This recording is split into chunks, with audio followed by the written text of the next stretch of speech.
Hello friends, welcome to இன்சை ப்ரோ. Thumbnail பார்த்துருப்பீங்க. Virumaandi, green mile, dead man walking, trial by fire, இந்த மாதிரி சில அமேசிங் மூவிஸ் பற்றி தான் இன்னைக்கு பார்க்க போகிறோம். இந்த மூவி எல்லாத்துக்குமே வந்து ஒரு ஒரு காமன் தீம் ஒன்று இருக்குது, ஒரு gripping subject it's trying to convey, which is abolishing capital punishment. இந்த மரண தண்டனை ஒழிக்கிறத பற்றி தான் வந்து இந்த மூவிஸ் எல்லாமே வந்து பேசுது. பல கண்ட்ரீஸில் they already abolished capital punishments. சில கண்ட்ரீஸ் வந்து they completely narrow down the extent of capital punishment. So இந்த மூவிஸ் வந்து இந்த சப்ஜெக்டை வந்து எப்படி ஹேண்டில் பண்ணுது அப்படிங்கிறத பற்றி தான் பார்க்க போகிறோம். நம்ம இந்த வீடியோவில் பேச போகிறது இந்த 3-4 மூவிஸ் தான். ஆனால் பல மூவிஸ் வந்து இந்த சப்ஜெக்ட் பற்றி இருக்குது. Just mercy, monster ball, life of David Gale, எப்படி மறக்க முடியும், கெவின் ஸ்பேசியோடது ஆசம் ஃபில்ம். அப்புறம் வந்து பேத்ஸ் ஆஃப் க்ளோரி, இந்த மாதிரி பல பல மூவிஸ் வந்து குளோபலி இந்த சப்ஜெக்டை பற்றி பேசியிருக்காங்க. இதில் நிறையா மூவிஸ் ஒரு ரியல் இன்சிடெண்ட், ரியல் பர்சன் பற்றி பேஸ் பண்ண மூவிஸ் நிறையா இருக்குது. சம் ஆஃப் த மூவிஸ் வந்து ஃபிக்ஷனல், லைக் கிரீன் மைல் வந்து fictional, which is again an inspiration of a real கேரக்டர்னு வைங்க. ஸோ நம்ம அதை பற்றி நம்ம டீட்டெயில்டாக பேசுவோம், உட்காந்து பேசுவோம். ஃபர்ஸ்ட் மூவி நம்ம எல்லாருக்கும் ஃபேவரட் விருமாண்டி. இது வந்து பல விஷயத்தில் வந்து this movie is one of my favourites. இது வந்து அந்த the two sides of the coin போர்ட்ரேலாக இருக்கட்டும், இல்லை வந்து ஒரு version of the protagonist, the version of the antagonist. Okay, so அந்த ரெண்டு வேர்ஷனையும் வந்து மர்ஜ் பண்ணி ஆடியன்ஸ்க்கு கன்வே பண்ண விதமாக இருக்கட்டும், இல்லாட்டி இதில் ஸ்பெக்டாகுலர் காஸ்ட் அண்ட் ஆக்டிங். நம்ம கமல், அபிராமி, பசுபதி, நெப்போலியன், இவங்க எல்லாருமே பார்த்தீங்கன்னா ஒண்டர்ஃபுல் ஆக்டிங். இதை பற்றி பேசணுன்னா நமக்கு ஒரு தனி வீடியோவே போடணும். விருமாண்டி வந்து நம்ம ரொம்ப டிவியேட் பண்ண வேண்டாம். This movie is talking about way of capital punishment, which is death by hanging. அதுலேயும் அந்த mind set of the person who is executed, யாரை தூக்கில் போடுறாங்களோ அவங்களோட mind set, the person who actually executes, யார் வந்து அந்த பனிஷ்மெண்ட் ஃபைனல் பனிஷ்மெண்ட்டை வந்து எக்ஸிக்யூட் பண்ணுறாங்களோ, அந்த யார் வந்து கழுத்தில் அந்த நூஸை மாட்டி அந்த பிளாக் கிளாத்தை வந்து ஃபேஸில் போட்டு அவங்களோட ஃபேஷியல் எக்ஸ்ப்ரெஷன்ஸ் வந்து வெளியில் தெரியாமல் பண்ணுறது, அந்த ரிச்சுவல்ஸ் பண்ணுறவங்க, அவங்களோட மைண்ட் செட்டு, எத்தனை பேர் வந்து போட்டிருக்காங்க, what they carry bag home. So அது எல்லாத்தையுமே வந்து ஒரு பக்காவான ஒரு இன்டர்வியூக்காக எடுக்கிற டாக்குமெண்ட்ரி மாதிரி சட்டிலாக கன்வே பண்ணியிருக்கோம் இந்த மூவி வந்து. அதுக்காகவே Virumandi is a classic. Second film green mile. என்னோட டாப் 10 மூவிஸில் எப்போவுமே கிரீன் மைலுக்கு ஒரு இடம் உண்டு. நான் இந்த மூவியை ஒரு 20 தடவை பார்த்துருக்கேன். Every time I watch this movie, I finish this movie with a heavy heart. ஒரு ஒரு பயங்கர எமோஷ்னலாக, லாட் ஆஃப் ஃபீலிங்ஸ். ஓகே, அதோட தான் வந்து இந்த மூவியை வந்து நம்ம பார்க்க முடியும். இந்த மூவி பேசுகிற கேபிட்டல் பனிஷ்மெண்ட் வந்து இட் இஸ் எலக்ட்ரிக்யூஷன். ஓகே, அந்த எலக்ட்ரிக் சேர் எக்ஸிக்யூஷனை பற்றி இந்த மூவி வந்து ரொம்ப டீட்டெயில்டாக பேசும். இந்த மூவி வந்து it's a fictional movie, it's not a real movie. It's based on a novel by Stephen King அப்படின்னு நினைக்கிறேன் நான். ஆனால் அந்த நாவல் வந்து ஒரு ரியல் இன்சிடெண்ட்டை தழுவி தான் அந்த நாவல் எழுதியிருக்கும். 1940s ஜார்ஜ் ஸ்டின்னி ஜூனியர் அப்படின்னு ஒரு 14-year-old பாய், அந்த பையனை வந்து சார்ஜ் பண்ணி ராங் கன்விக்ஷனில் அந்த பையனை எக்ஸிக்யூட் பண்ணிடுவாங்க. அது வந்து லேட்டர் வந்து தெரியும். ஓகே, ஸோ அதை பேஸ் பண்ணி எழுதின நாவலை தான் இந்த மூவி கிரீன் மைல் வந்து பண்ணியிருப்பாங்க. Fantastic acting again. Tom Hanks ஆகட்டும், இல்லை வந்து மைக்கேல் கிளார்க் டங்கன் ஆகட்டும். மைக்கேல் கிளார்க் டங்கன்லாம் வந்து இந்த மூவி கன்வே பண்ணுற இம்பார்ட்டண்ட்டான விஷயம், don't judge the book by its cover. Okay, ஒரு சிவிக் டியூட்டி, ஒரு கவர்மெண்ட் டியூட்டியை எக்ஸிக்யூட் பண்ண வேண்டிய ஜெயிலர் வந்து தப்பு பண்ணலாம். அதே நேரத்தில் இன்னொரு ஜெயிலர் அங்கே நல்லவனாகவும் இருக்கலாம். அதே டயத்தில் அங்கே கிரிமினல் அப்படின்னு சார்ஜ் பண்ணி எக்ஸிக்யூட் பண்ண போகிறவங்க வந்து ஒரு குழந்தையாக கூட இருக்கலாம்.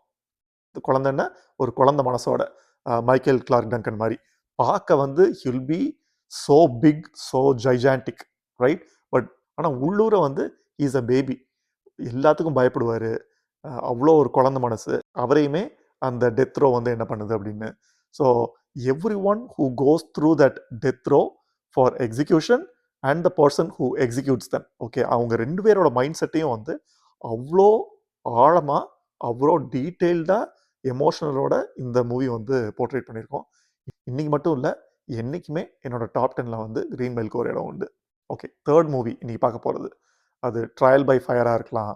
இல்லாட்டி வந்து டெட் மேன் வாக்கிங்கா இருக்கலாம்.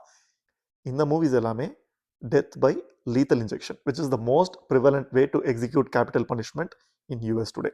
ஓகே. இந்த வே ஆஃப் எக்ஸிக்யூஷனை பற்றி இந்த மூவிஸ் எல்லாமே பேசுது. இதில் எஸ்பெஷலி ட்ரையல் பை ஃபயர் பார்த்தீங்கன்னா இது வந்து ஒரு ரியல் ஸ்டோரி. இந்த மூவி நீங்கள் பார்த்தது இல்லைன்னா நெட்ஃப்ளிக்ஸில் இருக்குது, நீங்கள் கண்டிப்பாக பார்க்கலாம். 1991ல் டெக்ஸஸில் ஒரு வீட்டில் வந்து ஃபயர் ஆக்சிடென்ட் நடக்கும். அந்த ஃபயர் ஆக்சிடென்ட்டுக்கு அவங்க இந்த வீட்டில் இருந்த அப்பாவை சார்ஜ் பண்ணியிருப்பாங்க. என்னென்னா அவங்க இந்த 3 குழந்தைய வந்து எரிச்சு கொண்டுட்டாரு அப்படின்னு. அந்த அப்பாவோட பேர் கேமரன் டாட் வில்லிங்ஹாம். 1991ல் இந்த இன்சிடென்ட் நடக்கும். அதுக்கப்புறம் அவரை அரெஸ்ட் பண்ணி சார்ஜ் பண்ணி கோர்ட்டில் வந்து ட்ரையல் நடக்கும். அந்த ட்ரையலில் வந்து Todd will be convicted. Okay. So அவருக்கு வந்து கேபிட்டல் பனிஷ்மெண்ட் கொடுப்பாங்க. அந்த டயத்தில் டெக்ஸஸில் any murder to young kids is a capital crime. So அதனால் வந்து இவருக்கு வந்து கேபிட்டல் பனிஷ்மெண்ட் கொடுப்பாங்க. இந்த மூவியும் பார்த்தீங்கன்னா no different from Green Mile. Death row இருக்கும். அந்த டெத் ரோவில் இருக்கிறவங்க எல்லாருக்கும் வந்து ஒரு எக்ஸிக்யூஷன் டேட் ஃபிக்ஸ் ஆகும். ஃபிக்ஸ் ஆன உடனே அவங்க வந்து they will be move to a cell which is closer to the place of execution. ஒவ்வொருத்தராக அந்த டேட் வந்து அந்த செல்லுக்கு மாறி போகும்போது அங்கே இருக்கிற மற்ற டெத் ரோ இன்மேட்ஸ் வந்து அவரை சேரப் பண்ணுறதுக்கு ஒன்றும் இல்லை, ஸ்ட்ரென்தன் பண்ணி அவரை வந்து அனுப்புவாங்க. பி ஸ்ட்ராங் அப்படின்னு சொல்லி அனுப்புவாங்க. அங்கே போவாங்க. தில் கெட் எக்ஸிக்யூட்டட். இந்த மூவியும் பார்த்தீங்கன்னா அந்த 2 கேரக்டர்ஸ் பற்றியும் பேசும். த person who actually gets executed and the person who does the execution. Okay. அந்த 2 கேரக்டரோட மைண்ட் செட்டை பற்றியும் இந்த மூவி வந்து அவ்வளோ டீட்டெயில்டாக அவ்வளோ ஆழத்தோட கன்வே பண்ணும். நான் கதையை ரொம்ப சொல்லலை. அதனால அந்த கன்விக்ட் ஆன டாட் வந்து டெத் ரோலேருந்து எஸ்கேப் ஆறாரா இல்லையா அப்படிங்கிறது தான். அந்த ஊரில் இருக்கிற ஒரு லோக்கல் லாயர் அண்ட் ஆக்டிவிஸ்டாக வந்து லாரா டர்ன் வந்து ஆக்ட் பண்ணியிருப்பாங்க. She will try to help appeal the case against Todd's execution. Okay. So நிறைய எவிடன்சஸ் வந்து அன்கவர் பண்ணுவாங்க. அதில் வந்து அவங்க சொல்கிற கான்செப்ட் வந்து இனிஷியலாக இந்த மாதிரி ஒரு க்ரைம் நடந்த உடனே அந்த க்ரைம் சீன் அட்டன் பண்ணுற லா ஆஃபீஸர்ஸ் வந்து தே கெட் ப்ரெஜுடிஸ்ட். ஓகே. அவங்க வந்து they form an opinion, they already conclude who would have committed this crime அப்படிங்கிறத வச்சு தான் they collect the evidence. Okay. So இதை வந்து ஒரு ஆர்சன், அதாவது ஒரு இவங்களாம் வந்து நெருப்பு கொளுத்தி கொண்டுட்டார் அப்படிங்கிற ஒரு ஆங்கிலேயே தான் அப்ரோச் பண்ணியிருக்காங்க. ஸோ அதனால் வந்து இந்தந்த அதுக்கு தகுந்தாப்புல தான் இந்த எவிடன்ஸ் எல்லாத்தையுமே வந்து கலெக்ட் பண்ணி கோர்ட்டில் வந்து ப்ரொடியூஸ் பண்ணி அவரை வந்து சார்ஜ் பண்ணி கன்விக்ட் பண்ணியிருக்காங்க அப்படின்னு. அதுக்கப்புறம் வந்து இவருக்கு ஃபேவரபுளாக இவர் கமிட் பண்ணலை அப்படிங்கிற மாதிரி எவிடன்சஸ் வந்து கலெக்ட் பண்ணி she will appeal. Okay. So அந்த டியூ ப்ராசஸை பற்றி இந்த மூவி வந்து அவ்வளோ டீட்டெயில்டாக பேசும். And she played a very active role in this movement called innocence project. Okay. இன்னைக்கு அந்த இன்னசென்ஸ் ப்ராஜெக்ட் அப்படிங்கிற ஒரு non profit organisation they have over turn 300+ judgements. Okay. In the last 20 years.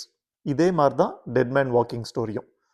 Edmund Sonnier and Robert Willie இந்த 2 பேரை பற்றியான real ஸ்டோரியை தான் இந்த மூவி வந்து பேஸ் பண்ணியிருக்காங்க. Again very similar to trial by fire. 3 movie நம்ம பார்த்துருக்கோம். Virumaandi which is talking about death by hanging, green mile which is talking about electrocution or electric chair, and trial by fire ஆகட்டும், இல்லை வந்து death man walking ஆகட்டும், இல்லை இன்னும் பல movies they are talking about death by lethal injection. இந்த means மட்டும் இல்லாமல் இன்னும் சில மீன்ஸும் வந்து ப்ரிவலண்ட்டாக இருக்குது யூஎஸ் மாதிரி கண்ட்ரீஸில்.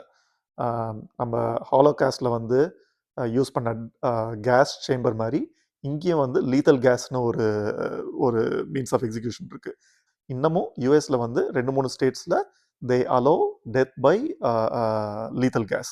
ஆனால் எப்படி மாறி இருக்குன்னா lethal injection is the most prevalent means to execute someone by capital punishment.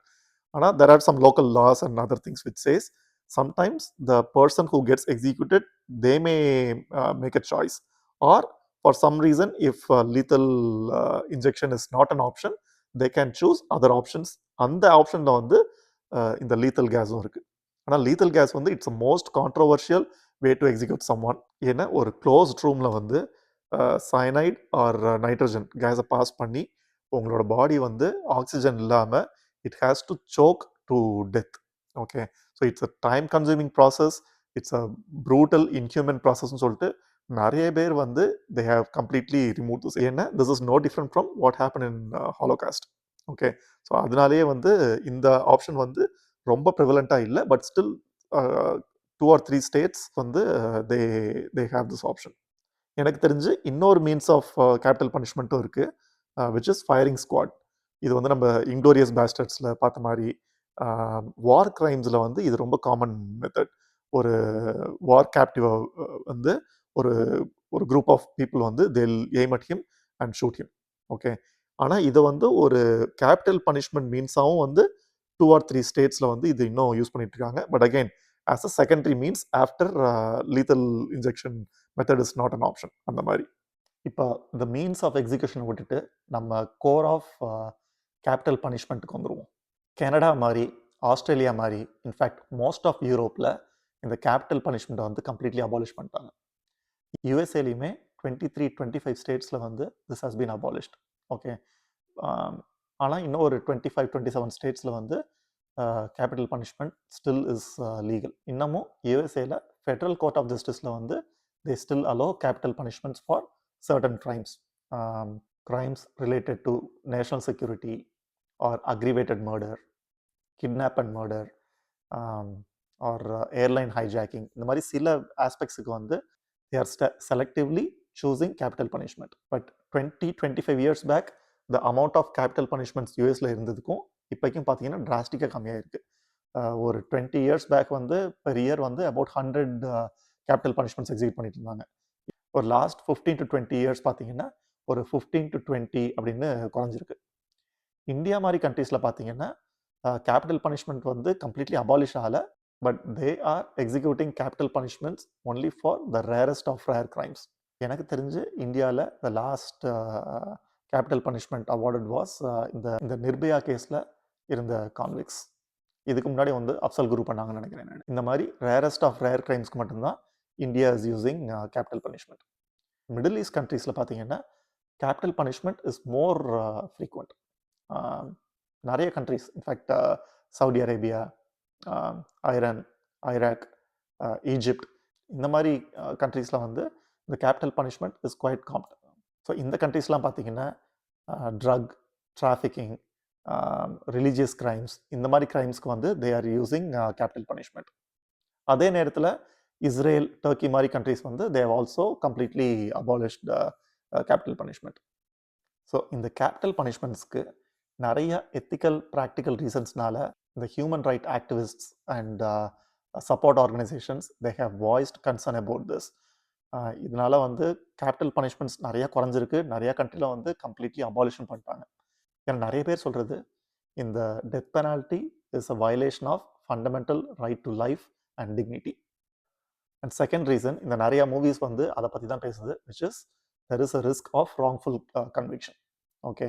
ஏன்னா அந்த லீகல் ப்ராசஸ்ங்கிறது வந்து it's based on circumstantial evidence which can easily shift or tilt depends on the legal process, lawyers and evidence. And this leads to innocent people be executed. And once பண்ணியாச்சுன்னா அதை வந்து நீங்கள் reverse பண்ணவே முடியாது. ஏன்னா it leaves no room for appeal process. இதுக்கப்புறம் வந்து ஒரு புது எவிடன்ஸ் வரலாம், that did not exist before or that did not come to light. ஏன்னா அது வந்ததுக்கப்புறம் the course of judgment and the course of legal process change ஆகலாம். அதுக்கப்புறம் எக்ஸிக்யூட் பண்ணதுக்கப்புறம் அதை நம்ம ரிவர்ஸ் பண்ண முடியாது. Technology place a major factor. இந்த டிஎன்ஏ டெஸ்டிங் அப்படின்னு ஒரு டெக்னாலஜி வந்ததுக்கப்புறம் நிறைய ஜட்மெண்ட்ஸை வந்து ஓவர் டர்ன் பண்ணியிருக்காங்க. இதுக்கு முன்னாடி வந்து யார் யாரெல்லாம் ராங் கன்விக்ஷன் நடந்திருந்ததோ அவங்க எல்லாரையும் வந்து இந்த டிஎன்ஏ வச்சு they were able to overturn. So technology, so new technology that comes can always bring the new perspective for these legal process and judgments. The argument that's being made is, please sentence them to life. Don't take their life out. Thank you.